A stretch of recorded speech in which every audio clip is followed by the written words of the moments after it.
Hey, good to see you. Today, I wanted to explore an interesting topic. When should a patient stop running forever? It's probably something we've all thought about. That patient just shouldn't run. That person just shouldn't run. We've also probably seen a number of borderline cases. You could run, but I'm really worried about where you're at right now. Or there's simple cases. Yeah, you should run, no problem. And it's a hard thing to tell patients. Sitting and having a conversation of saying you shouldn't run in the future, it's a hard thing to tell someone they can't do the activity that they want to do. Usually when we tell someone that they can't do something, it's temporary. It's a short-term issue. Okay, I don't want you to walk for a certain amount of time. I don't want you to twist at your back for a certain amount of time. I don't want you to do this with your hip or your knee because of a recent surgery. But usually it's not long-term. But there's some important considerations to make when we think of allowing patients to run or telling them they should stop running. And I want to explore some of those with you today. One of the biggest things we want to do is stick to the facts. Now, sticking to the facts sounds easy, but believe it or not, I've heard a lot of things over the years from different patients saying that they got advice on whether they should run or not. And here are some of them. My doctor told me not to run because I don't have a runner's body. I was told I could only run in Hoka shoes. I can't run in the winter because it's too cold for my body. I should only run on my toes and not let my heels touch the ground to avoid impact. I'm too old to run. I ran too much when I was younger. And while some of this we might find in years future actually rings true, right now the evidence doesn't support these things. And so it's really important to stay with the facts. Keep with objective data. Keep with the information that you need to be able to help runners and apply it with the research. You can take subjectives and objectives and make a whole clinical picture and help your runners a whole bunch. But stick with the facts. Don't go with the fake it till you make it and try to tell someone that they should or shouldn't run for a certain reason and try to make it up on the fly. That hurts people. We don't do that as PTs. So it's important to stick with the facts. And that leads us to our next point. You want to build an entire clinical picture of your runner. So with someone that comes in, it's easy to just have a diagnosis. Or if you've diagnosed them, whatever the case may be, it's easy to use a diagnosis and just say, you know what, you can run or you can't run. For example, a runner with plantar fasciitis or disc herniations or patellofemoral pain syndrome, you might say, based on your diagnosis, you can't run. And there might be some issues that they shouldn't run. Maybe that patient isn't a candidate for running. And obviously you're the person sitting in front of the patient. You're the clinician making the evaluation at the end of the day. But if we categorize patients into set categories or diagnoses and we say you can or can't run because of your diagnosis, we're not really looking at the entire clinical picture. We're not looking at the whole components of what a patient is made up of. We need to take the time to truly do a good subjective and objective. And what I mean by that is it's important to ask all these really good questions. As PTs, we're really good at being able to take great subjectives. But even more, we want to make sure we're tailoring that subjective and those questions for runners. And again, we also want to tailor our objectives to that. We want to make our objective data or our objective exam really nice, well-rounded, not only with things like range of motion and posture assessments and things like that, but we want to make sure we're looking at things that are going to be higher functioning. Maybe it's a functional test. So there's a lot of different areas we can look at when we're assessing runners. But to get back to the subjective a little bit more, building that clinical picture or that entire kind of picture of your runner, we want to look at a couple things and ask some probing questions. So of course, we'll always ask, what's the history of your injury? What's your ags and eases? Or what are your aggravating factors? And what are the things that make it feel better? And then we'll also ask people what their pain level is, 0 through 10. All of that basic subjective that we all know how to take. Obviously, you want to ask all those things. However, running experts really do like to probe a little further. And some of those questions include things like, do you experience symptoms while running? If so, during your entire run or only for a specific part of it? Do you experience symptoms while running up or down hills? What's your typical running pace? How fast do you usually go? How many miles do you run at one time? Or how many miles do you run in a week, in a month? How often do you change your shoes? What kind of shoes do you run in? Do you follow a routine of stretching or strengthening exercises?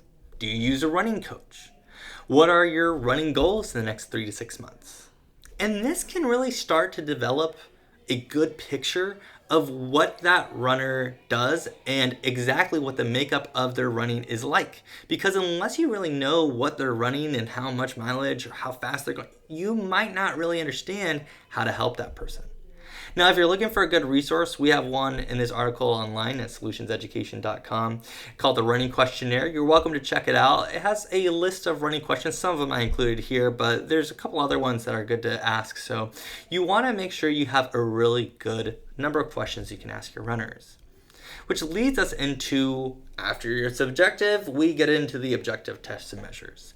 And this is some important stuff. This is, again, we talked about posture assessments, range of motion, muscle strength, some of those things we always want to look at. And it's a given that we'd want to ask our patients to do a walking gait analysis or watch them walk.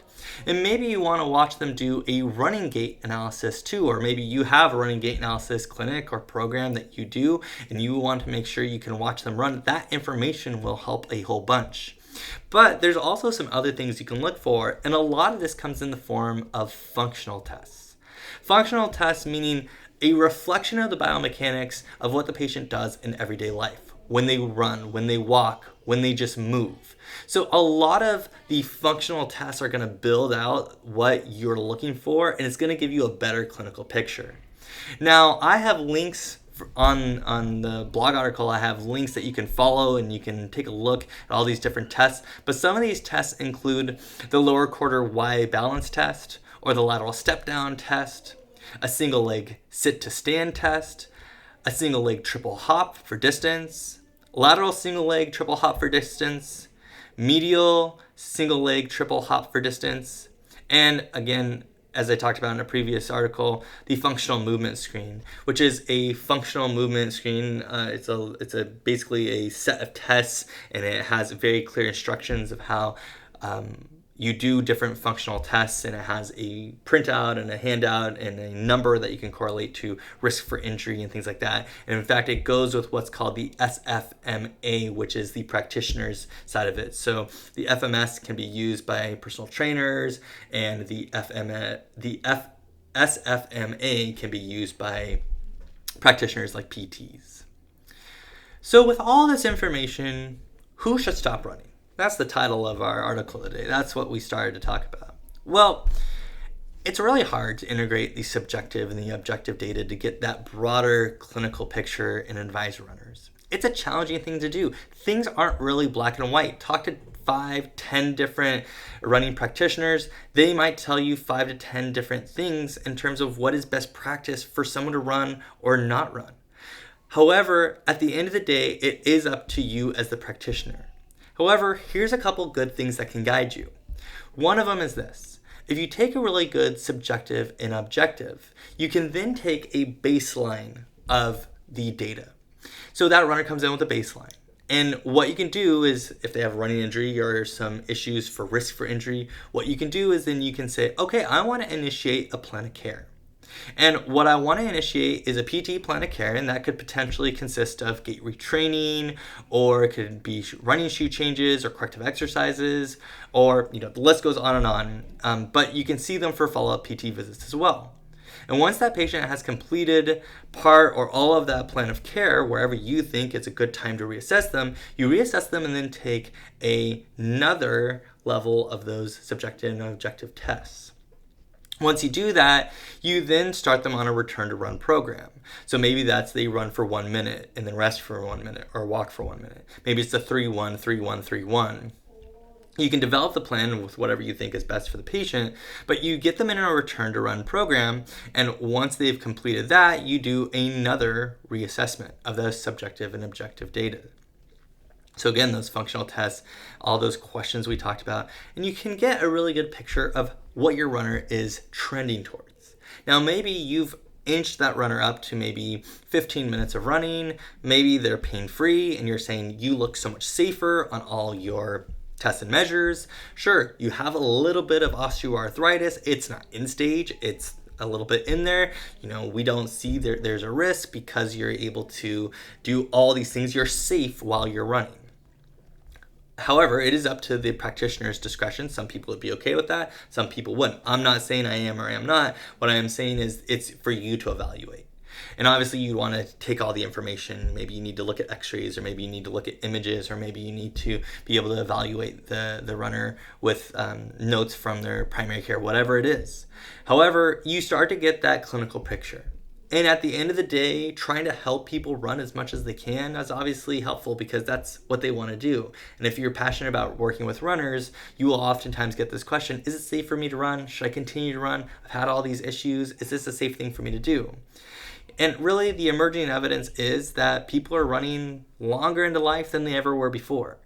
However, that's where we come in as PTs and healthcare practitioners, is we come in and say, okay, look, you're running this way. Here's how you can change. You're at risk for injury. You're not at risk for injury. And we assess all that data and then can help patients make an informed decision whether they should or shouldn't run, whether it's a risk for injury or future injury or worsening their musculoskeletal system.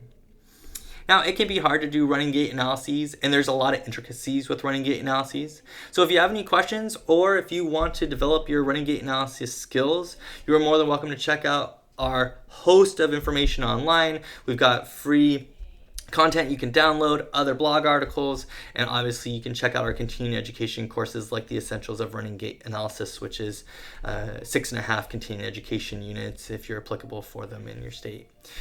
We do look forward to hearing from you. If you have a question, or if you have a runner that you maybe think is kind of borderline, maybe they are able to run or maybe they're not, but you kind of want someone's opinion on it, send it over to us and we're happy to chat about it. Otherwise, take care and we'll see you soon.